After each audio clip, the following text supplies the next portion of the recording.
Hey, happy Friday, everybody. My name is Peter Jobst, your IT consultant, and we're here for our episode 5 of Opening an Office. And don't forget to subscribe, like our channel, put any comments that you have or any questions, and we'll take a look at them and maybe make an episode just for you.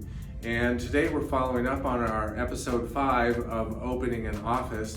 And today we're going to talk about what you do after the office has been opened up. And we're going to go in now to just kind of talk about, we can take a look at this over here. You want to keep your office up and running, and you want to keep all your people working every single day. So it's going to be important that you've got your internet connections in, all your equipment is in, and now comes in the process of just maintaining things. And one of the things, the biggest things that we see is that a lot of people only have one internet connection up here. And you can kind of see, you have your users that are connected to your router is sharing that internet connection. What happens when that happens, right? All these people start to have their little sad faces over here, right? They're sad because their internet connection is broken right there. And what I'd like to talk to my clients about is, what are the chances that your internet connection goes down in a year? Well, it's probably about 100%. Even when somebody says that they have 99.99% uptime, well, that means in that year, there's gonna be at least 8 hours of outages during that time. So what do we do to make sure that these users are happy? We go make sure that we have our redundant internet connection, and that can be through a different provider. And we have something that's either called SD-WAN or load balancer.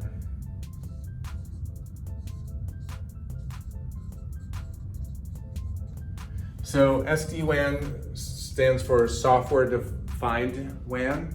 And what that does is it will look at these two internet connections and it will route the traffic out where it goes best. In an SD-WAN situation, is good because you can actually combine the two internet connections together. In a load balance situation, you are failing over from one to the other. So in this scenario, this person here would actually never notice. They would still be happy. All these other people would be happy also, because this internet connection is the one that will fail. It will fail over too. And so a lot of times your primary internet connection is usually something like fiber or a microwave or EOC, Ethernet over copper. A lot of times these connections over here are going to be something like coax or sometimes cellular. And here's like one thing for small offices, this is a kind of good tip. You might only be able to afford one internet connection, but you're going to want to think about, what do you do when the internet connection goes down? The lowest cost thing and the easiest thing that you could do is you can use your mobile phone as a hotspot. So you have an iPhone here, and it has a hotspot built into it, which is essentially over Wi-Fi. Your users could connect to this phone and get out to the internet here. And so a lot of times, in a small office where there's only 2 or 3 people, if this internet connection goes down, the best thing to do is connect up to your mobile hotspot. Sometimes it's through your mobile phone, sometimes you have a little hockey puck sized device that acts as a hotspot that you can get from your cellular carrier, like AT&T, Verizon, any of those ones will go.